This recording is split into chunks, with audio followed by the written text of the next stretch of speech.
Hi everyone, welcome to JR College YouTube channel. I am your friend Rahul Jaiswal. तो दोस्तों उम्मीद कर रहा हूं आप लोग अच्छे होंगे और आप लोग की जो स्टडीज है वो भी बहुत ज्यादा अच्छी तरीके से चल रही होगी। जैसा कि आप जानते हैं कि ये JR कॉलेज चैनल जो है it is a part of JR tutorials YouTube channel और इस चैनल JR कॉलेज पे हम कंटिन्यूअस 11th एंड 12th दोनों ही स्टैंडर्ड के लिए दोनों ही स्ट्रीम यानी science and commerce both the streams के लिए रेगुलर वीडियोस अपलोड कर रहे हैं और बहुत जल्दी आप लोग का पूरा पूरा सिलेबस भी हमारा इस चैनल पे कंप्लीट हो जाएगा। वैसे अगर आप पूरा सिलेबस ऑलरेडी पढ़ना चाहते हो तो हमने ऑलरेडी बना के रखा हुआ है कहां पे JR ट्यूटोरियल्स जो कि हमारा मेन चैनल है, तो उस पे भी 11th एंड 12th के सारे कंटेंट सारे चैप्टर्स आपको मिल जाएंगे। आप लोग आगे की स्टडीज करना चाहते हो तो वहां से आप करते रहो और जो न्यू वीडियोस न्यू बैचेस के आ रहे हैं वो यहां से आप JR कॉलेज से आप पढ़ते रहोगे साइमल्टेनियसली। ठीक है, तो पढ़ाई करते रहो। आज के लेकर आया हूं 11th स्टैंडर्ड के लिए, हो जाओ तैयार। केमिस्ट्री सब्जेक्ट फिर से एक बार, आज है हमारा 5वां लेक्चर ऑफ द चैप्टर, क्या नाम है, some basic concept of chemistry. बहुत ही इंटरेस्टिंग मजेदार चैप्टर, थोड़ा बड़ा चैप्टर है, कोई बात नहीं। 5वां लेक्चर हुआ है और इसके बाद एक और लेक्चर होगा, मात्र 6 लेक्चर के अंदर ये चैप्टर पूरा कंप्लीट हो रहा होगा। उम्मीद कर रहा हूं आप लोग के कॉलेजेस भी स्टार्ट हो चुके होंगे और आप लोग भी अपनी स्टडीज को कंटिन्यू कर रहे होंगे। देखो 11th स्टैंडर्ड को सीरियसली लेना, बेस है 11th स्टैंडर्ड। अगर आप चाहते हो कि 12th स्टैंडर्ड में अच्छा परफॉर्मेंस दो, बोर्ड एग्जाम में अच्छे रिजल्ट आए, साथ ही में आप जब कॉम्पिटिटिव एग्जाम्स की प्रिपेयर कर रहे हो या फिर प्रिपरेशन के बाद आप एग्जाम देना चाह रहे हो तो आपका बेसिक कॉन्सेप्ट 11th का अगर स्ट्रांग होगा तो उसमें आपको बहुत ज्यादा हेल्प हो जाएगी। ठीक है, तो चलो बाकी बातें होती रहेगी। शुरुआत करते हैं आज के इस वीडियो की। तो आज हम पढ़ने वाले दोस्तों atomic and molecular mass. Atomic मास क्या होता है, एवरेज मास क्या होता है, एवरेज एटॉमिक मास और मॉलिक्यूलर मास, ये 3 टॉपिक आज के इस वीडियो में डिस्कस करेंगे। ज्यादा बड़ा वीडियो हम नहीं बनाते जैसा कि आप जानते हो, क्योंकि मुझे लगता है एज ए स्टूडेंट अगर मैं भी होता तो मैं यार ऑनलाइन पढ़ाई जो होता है जैसे हम यूट्यूब पे पढ़ते हैं या फिर मान लो ऐप से पढ़ते हैं तो ज्यादा से ज्यादा कोई लेक्चर अगर आधा घंटे का है तो यार हमारा दिमाग जो है थक जाता है, क्योंकि ऑनलाइन हमें कंटिन्यूस स्क्रीन पे देखना होता है और हम ये सब चीज का भी ख्याल रखते हैं। इसके लिए हमने JR ट्यूटोरियल्स जो हम 3 साल से चला रहे हैं, लगभग 12 लाख सब्सक्राइबर वहां पे भी है, सभी स्टैंडर्ड 6 से लेकर 12वीं तक के बच्चे हमें वहां पढ़ते हैं। तो यार हमने यही सब चीज का ख्याल रखा है और बच्चों को वो सब चीज समझ में भी आई और पसंद भी करते हैं। दैट्स व्हाई हम यहां तक पहुंचे हैं दोस्तों। अगेन इस चैनल JR कॉलेज पे भी आपका साथ प्यार और सपोर्ट की जरूरत है हमें, तो यहां पे भी कंटिन्यूस आपका पूरा ख्याल रखा आएगा और ये गारंटी मेरी है कि हम आपका सिलेबस पूरा कंप्लीट कराएंगे जैसे हमने JR ट्यूटोरियल पे करा के रखा है, JR कॉलेज पे भी आपको मिलेगा। चलिए अब ज्यादा टाइम नहीं लेंगे तो हमारा विराट बैच का स्टार्ट करते हैं केमिस्ट्री। और हमने लास्ट लेक्चर में आपको बता दिया था क्या पढ़ा था हमने लास्ट लेक्चर में, चेक कर लेते हैं। हमने डाल्टन एटॉमिक थ्योरी पढ़ लिया था, उसके पहले हमने एवोगैड्रोस लॉ पढ़ लिया था, करेक्ट है, ये सब चीज हम पढ़ चुके हैं दोस्तों। अब सीधा आज हम आते हैं एटॉमिक मास के ऊपर। सबसे पहला टॉपिक आज का, what do we mean by atomic mass. Atomic mass, atom का मास, करेक्ट है, इतना सिंपल वर्ड है।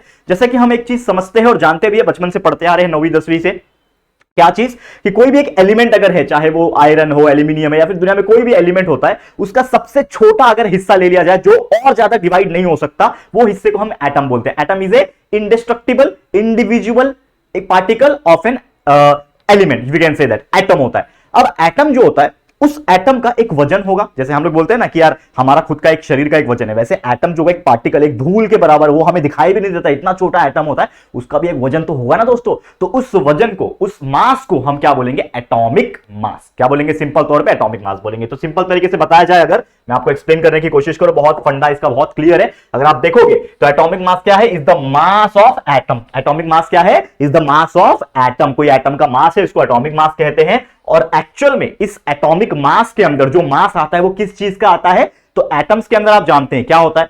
आपको एक चीज पता होगा कि कोई भी एटम है तो हम बात करते हैं हमेशा प्रोटॉन्स की, जो पॉजिटिव चार्ज आयन होता है, या फिर हम बात करते हैं न्यूट्रॉन्स की, या फिर हम बात करते हैं इलेक्ट्रॉन्स की। आपने इलेक्ट्रॉन्स का भी जिक्र किया होगा या फिर सुना होगा 10th स्टैंडर्ड में, जिससे हम क्या निकालते हैं, इलेक्ट्रॉनिक कॉन्फ़िगरेशंस निकालते हैं, करेक्ट है। Atomic number and atomic mass is the different. Atomic number क्या होता है, that is the number of electrons in the outermost shell revolving around the nucleus, correct है। लेकिन उसके अंदर दो चीज और प्रेजेंट होते हैं, क्या, न्यूट्रॉन और प्रोटॉन। तो अगर हम न्यूट्रॉन का, देखो यहां पे नंबर ऑफ न्यूट्रॉन का जो मास लेंगे और नंबर ऑफ प्रोटॉन का जो मास लेंगे, जो कि किसी भी एलिमेंट के एटम के न्यूक्लियस में प्रेजेंट होता है, जैसे हमारे सेल्स होते हैं हमारे ह्यूमन बॉडी में, उस सेल के अंदर एक न्यूक्लियस होता है, उसी प्रकार एलिमेंट के एटम के अंदर भी एक न्यूक्लियस होता है और उसके अंदर क्या होते हैं, प्रोटॉन्स एंड न्यूट्रॉन्स प्रेजेंट होते हैं। तो उसी प्रोटॉन एंड न्यूट्रॉन्स को अगर हम कंसीडर करें तो वो क्या बन जाता है, that is nothing but the atomic mass of that particular atom और element, we can say that. समझ में आ रहा है। तो आपको कोई पूछता है कि एटॉमिक मास कहां से आता है, तो number of proton plus number of neutron, ये याद रखना, सिंपल। ओके, अब आगे बढ़ जाते हैं। अब ये जो एटॉमिक मास होता है, इसका जो मेजरमेंट होता है ये बहुत ज्यादा स्मॉल होता है। आप इमेजिन करो ना, जो चीज हम देख ही नहीं पाएंगे अपने आंख से, वो कितना छोटा होगा, उसको देखने के लिए हमें माइक्रोस्कोप की जरूरत पड़ेगी, मे बी इलेक्ट्रॉन माइक्रोस्कोप की जरूरत पड़ जाए। अब वो दिख ही नहीं रहा है तो उसका वजन कितना होगा, इतना छोटा होगा, इतना छोटा होगा कि हम सोच भी नहीं सकते। It is very very very very small. ठीक है, अब बहुत ज्यादा स्मॉल है तो उसको एक्सप्रेस करने के लिए, जैसे हम लोग कोई भी वजन को एक्सप्रेस करने के लिए केजी बोलते हैं कि यार 1 किलो का है, 2 किलो का है, ग्राम है, और कम होगा तो ग्राम बोलते हैं, और उससे भी कम होगा तो मिलीग्राम बोलते हैं, करेक्ट है, एमएल बोलते हैं, मिलीलीटर मिलीग्राम बोलते हैं, इतना एमजी का है ये।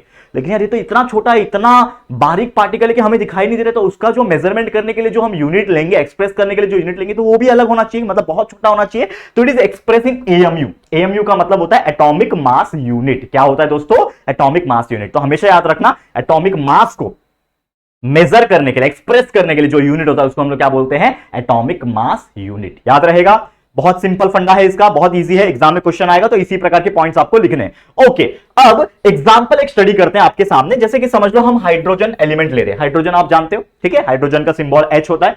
तो हाइड्रोजन की अगर मास की बात करें तो उसका मास कितना होता है? देखो 1.6736 इंटू 10⁻²⁻24। आपको समझ में आता है 10⁻²⁻24 का मीनिंग क्या है? तो अगर मैं इस वैल्यू को लिखूं, दैट इज 1.6736, इस वैल्यू को अगर 10⁻²⁻24 है, मतलब इस वैल्यू को अगर मैं 10 के आगे कितना लिखूंगा, मतलब 1 के आगे कितना जीरो लिखूंगा? 24 जीरो, मतलब 1 2 3 4 5 6 7 8 9 10 11 12 13 14 15 16 18 19 20 21 22 23 24, इतने बार इसको मैं डिवाइड करूं। इमेजिन करो, 1 को, 1 चीज को, क्या है ये? 1 है, ये 1, ओनली 1।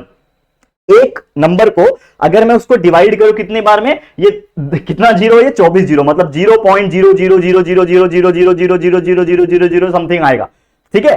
तो मतलब आप इमेजिन कर सकते हैं कि वो कितना छोटा यूनिट रहेगा, मतलब कितना छोटा ग्राम रहेगा, हम सोच भी नहीं सकते। तो वो उतना छोटा यूनिट, उतना छोटा ग्राम जो है वो किसका वैल्यू है, किसका वजन है? वो एक हाइड्रोजन के एटम का वजन है। इमेजिन कर पा रहे हो आप? इमेजिन भी नहीं हो सकता ना यार। ये देखो, यही केमिस्ट्री है और यही इसके अंदर फिजिक्स है, समझ में आ रहा है? तो ये सब चीज आपको समझ के लेना है। ओके, अब जैसे मैंने बोला कि जो हमारा एटॉमिक मास है उसको एक्सप्रेस करने के लिए जो यूनिट है उसका नाम क्या है? AMU, that is atomic mass unit. तो उसी एएमयू का अगर हम बात करें तो 1 AMU का डेफिनेशन क्या बनेगा? तो 1 AMU इज डिफाइंड एज, देखो ध्यान से, 1 AMU is defined as the mass exactly equal to 1/12, 1/12। 1/12 मतलब 12 को, 1 को 12 से डिवाइड करोगे, मतलब एक का, कोई एक चीज का 12वां हिस्सा, 1/12 का मतलब वही होता है। तो जितना मास इक्वल होगा 1/12 of the mass of 1 carbon 12 atom. Carbon 12 is nothing but isotope of carbon. आपको पता है carbon 12, carbon 13, carbon 14, C3, C12, C13, C14, ये आपने कहीं सुना भी होगा, आगे में हम चर्चा करेंगे इसकी। तो C12 मतलब कार्बन 12 एटम का अगर एक का वैल्यू का हम 12वां हिस्सा करें, जो उसका मास होगा वो होता है हमारा 1 AMU, यानी 1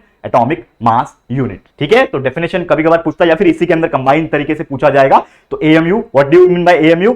atomic mass unit is defined as the mass, ऐसा वजन जो एग्जैक्टली इक्वल है, किसके इक्वल है? 1/12 हिस्से ऑफ मास ऑफ एक कार्बन एटम। तो एक कार्बन 12 एटम के 1/12 हिस्से का, 1/12वें हिस्से का जो भी वजन होगा वो किसके बराबर होगा? 1 AMU के बराबर होगा। तो 1 AMU का वजन जैसे मैंने बोला डेफिनेशन के हिसाब से, तो 1 AMU is equal to 1/12 of the mass of 1 carbon atom.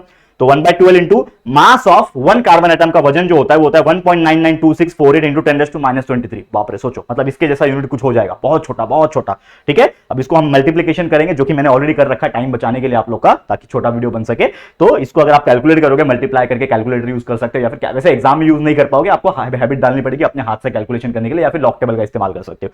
तो 1.66056 इंटू 10⁻24 ग्राम ये वजन है, किसका वजन है? 1 AMU का, 1 एटॉमिक मास यूनिट का वजन है, जो कि बहुत ज्यादा छोटा होगा। मतलब 0.24 बार 0 बोलो, मतलब 0.23 बार 0 बोलो और उसके बाद ये वैल्यू लिख दो, तो उतना छोटा होगा ग्राम के अंदर। मतलब सोच भी नहीं सकते आप, इतना हल्का होगा कि कुछ फील ही नहीं होगा, ठीक है। और AMU जो है बाद में, जैसे कि पहले तो AMU नाम रखा गया था कि हम जब भी एटॉमिक मास की जिक्र करेंगे तो उसको कैसे एक्सप्रेस करेंगे? हम एटॉमिक मास यूनिट से एक्सप्रेस करेंगे। लेकिन ये बोलने में AMU थोड़ा अच्छा नहीं लगता है ना, तो साइंटिस्ट ने सोचा कि हम क्यों ना इसका नाम चेंज कर दे। तो बाद में AMU जो यूनिट है इसका रिप्लेसमेंट आ गया, मतलब एक नया नाम आ गया, एक नया यूनिट आ गया एक्सप्रेस करने के लिए, जो कि है डाल्टन। तो हम अब क्या बोल सकते हैं कि समझ लो ये लिखा हुआ है 1.66056 इंटू 10⁻24 AMU लिखा रहेगा, तो उसके जगह पे AMU के जगह पे, एटॉमिक मास यूनिट की जगह पे हम क्या लिखेंगे? डाल्टन लिखेंगे। डाल्टन वाज अ साइंटिस्ट, उसी ने अपना नाम दिया था, इसीलिए इसको हम लोग क्या बोलेंगे? डाल्टन बोलेंगे। समझ में आ रहा है दोस्तों?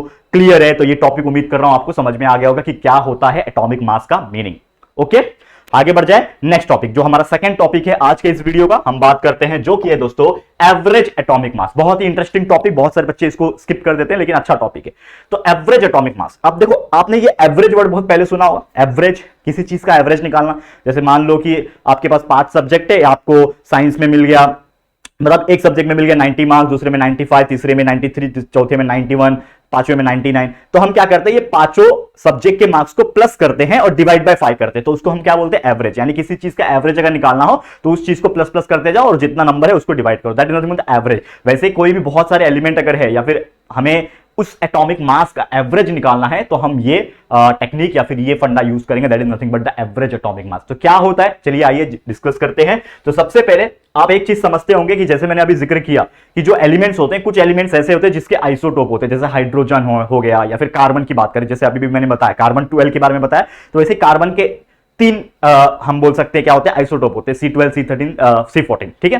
तो अलग अलग एलिमेंट्स के क्या होते हैं, अलग अलग आइसोटोप्स होते हैं, और वो ही आइसोटोप्स की अगर मैं बात करूं, उसका जो एटॉमिक मास होता है वो भी क्या होता है, डिफरेंट होता है। DIFF मतलब डिफरेंट, मैंने शॉर्टकट लिखा हुआ है। तो डिफरेंट एटॉमिक मासेस होते हैं उसके, क्या होते हैं, अलग अलग आइसोटोप्स के, मतलब है तो वो कार्बन, अब समझो कार्बन है एक ही, लेकिन कार्बन के आइसोटोप्स कितने हैं, 3, और वो तीनों के जो एटॉमिक मास होंगे वो भी डिफरेंट होंगे। तो वही यहां पे बताने की कोशिश कर रहा है। और जो एटॉमिक मास होता है हर एलिमेंट का, ऐसे एलिमेंट्स का, वो क्या होता है, it is the weighted average of atomic mass of isotope. जैसे मैंने आपको बोला कि समझ लो कि कार्बन के 3 आइसोटोप है, इसका वजन अलग, इसका वजन अलग, इसका अलग वजन, मतलब तीनों कार्बन एटम के, तीनों कार्बन आइसोटोप के वजन अलग अलग। अब मुझे कोई पूछता है कि कार्बन का एटॉमिक मास बताओ, तो मैं क्या करूंगा, एवरेज निकालूंगा। किसका, इसके एटॉमिक मास, इसके एटॉमिक मास और इसके एटॉमिक मास को तीनों को मिला के एवरेज निकालूंगा। तो वो जो एवरेज निकलेगा, वेटेड एवरेज जो निकलेगा, वेट करने के बाद जो एवरेज निकलेगा, वही होगा atomic mass of that particular isotope, या फिर हम लोग एटॉमिक मास का, वो एलिमेंट का, यानी कार्बन का एटॉमिक मास उस तरीके से कैलकुलेट कर सकते हैं। एग्जांपल लाया हूं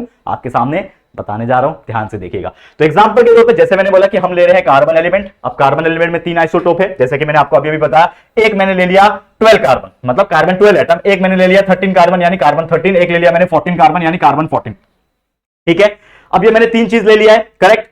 अब यहां पे आपको फोकस क्या करना है कि ये तीनों अलग अलग क्या है, कार्बन एलिमेंट ही है, लेकिन ये तीनों अलग अलग isotope of that particular carbon element है, ठीक है। अब इस कार्बन एलिमेंट का जो एटॉमिक मास, ये क्या है, यू मतलब होता है डाल्टन, याद रखना। ये जो यू दिख रहा है ना, जो मैंने आपको अभी बताया, यहां पे ये जो डेल्टन है, इसको हम लोग यू से डिनोट करते हैं, ठीक है, याद रखना, ठीक है। अब यहां पे आप देखोगे, ठीक है, एटॉमिक मास, ठीक है, एटॉमिक मास किसका, कार्बन का, 12 कार्बन का कितना है, 12।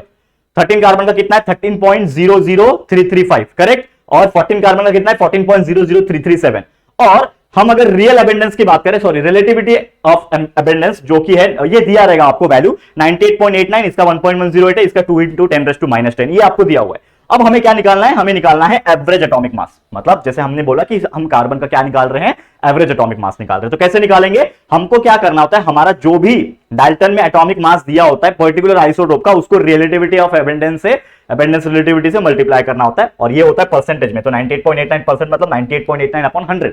तो ये 12 मल्टीप्लाई बाय, ये यू लिखा है, मतलब डाल्टन में हमने लिखा हुआ है, मतलब नहीं लिखोगे तो भी चलेगा, यू डायरेक्ट लिखोगे तो 12 मल्टीप्लाई बाय दिस प्लस होगा ये वाला 13 multiply by 13.0035 multiply by this value, and इसका 14 है तो 14.00 समथिंग जो भी है, इसको मल्टीप्लाई बाय दिस वैल्यू किया। अब ये तीनों को जब हम सॉल्व करेंगे तो ये वैल्यू आएगा, जो कि मैंने अपने हाथों से कैलकुलेशन किया हुआ है। ये आप लोग डायरेक्टली स्क्रीनशॉट लेके आप प्रैक्टिस कर सकते हो, मतलब इसमें एक्सप्लेन करने जैसा कुछ नहीं है, ये कैलकुलेशन है। तो कैलकुलेशन तो आप भी करना ही, आपको भी करना ही है। तो इसको मल्टीप्लाई करेंगे तो ये आएगा, इसको मल्टीप्लाई करेंगे ये आएगा, इसको मल्टीप्लाई करिए और तीनों का वैल्यू आएगा ये, और तीनों को प्लस करेंगे तो फाइनली हमें मिल जाएगा वैल्यू 12.011 U, यानी डाल्टन। तो यानी कि कोई मुझे पूछता है कि what is the average atomic mass of carbon element, तो हम लोग क्या बोल सकते हैं, 12.001 डाल्टन। और इसीलिए हम लोग को कोई भी पूछता है तो हम डायरेक्टली 12 बोलते हैं, मतलब 12.001 है, लेकिन राउंड फिगर क्या है, 12 ही है ना। तो हम लोग क्या बोलते हैं कि atomic mass of the carbon is 12, atomic number of carbon is 6, atomic mass is 12, और हमेशा यही वैल्यू हम यूज करते हैं। लेकिन आज आपको शायद पता चल गया होगा कि ये 12 कैसे आया, समझ में आ गया। इसी को बोलते हैं हम लोग एवरेज एटॉमिक मास।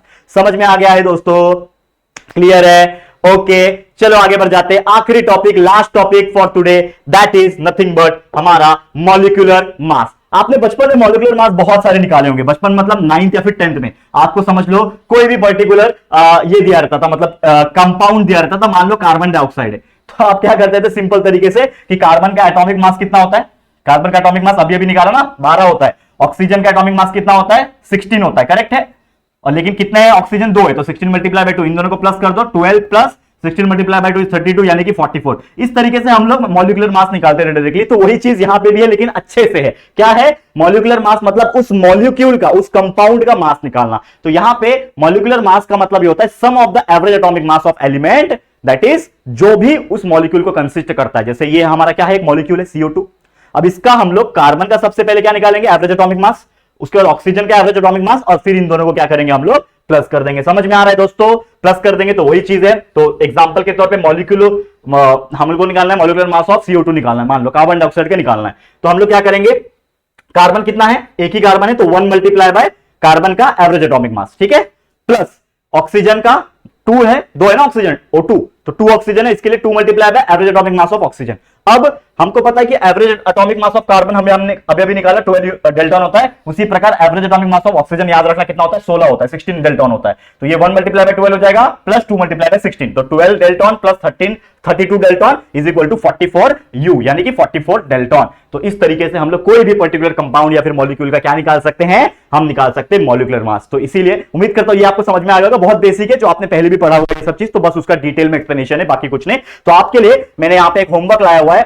H2O यानी क्या होता है, वाटर होता है। H2O का मतलब क्या होता है, पानी, वाटर। तो ये जो वाटर है यानी H2O है, ये क्या है आपका, ये है वाटर मॉलिक्यूल। अब आपको मैं एक होमवर्क दे रहा हूं क्या, कि आपको इस वाटर मॉलिक्यूल का क्या निकालना है, क्या निकालना है, that is nothing but molecular mass. तो फटाफट से आप लोग कमेंट करोगे हमारे कमेंट बॉक्स में कि इस H2O का यानी वाटर का क्या होता है मॉलिक्यूलर मास, क्योंकि मुझे लगता है आप ऐसे चुटकी बजाते निकाल दोगे, क्योंकि इतना बेहतरीन तरीके से आपको एक्सप्लेन किया गया है। ठीक है, समझ में आ गया। तो दैट्स इट, हम आज का वीडियो फिर इसी के साथ यहां पे एंड करेंगे, क्योंकि देखो और भी 3-4 टॉपिक्स बचे हुए इस चैप्टर के अंदर, और ये चैप्टर पहला चैप्टर बेसिक चैप्टर है, इसके लिए ज्यादा डिटेल में जा रहा हूं और एकदम अच्छी तरीके से पढ़ा रहा हूं। समझ में आ रहा है। और जैसे जैसे आगे बढ़ेंगे थोड़ा स्पीड और बढ़ाएंगे हम लोग, लेकिन उसका टेंशन मत लेना, मैं हूं यहाँ पे आपके लिए, सब सब्जेक्ट्स कवर करा देंगे। ठीक है, तो आज के लिए इतना ही, इस वीडियो को एंड करता हूं। ये वीडियो आपको कैसा लगा है दोस्तों, प्लीज हमें कमेंट करके जरूर से बताइएगा। अगर ये वीडियो आपको अच्छा लगा है, पसंद आया है, तो प्लीज इस वीडियो को लाइक कर देना, शेयर करना अपने सभी दोस्तों को, जितना हो सके शेयर करो यार। देखो अवेयरनेस अगर आप फैलाओगे, अपने दोस्तों को बताओगे कि यार तू कहां से पढ़ता है, तू कहां से पढ़ता है, तो यार बताओगे उनको कि हम JR ट्यूटोरियल JR कॉलेज से पढ़ाई करते हैं,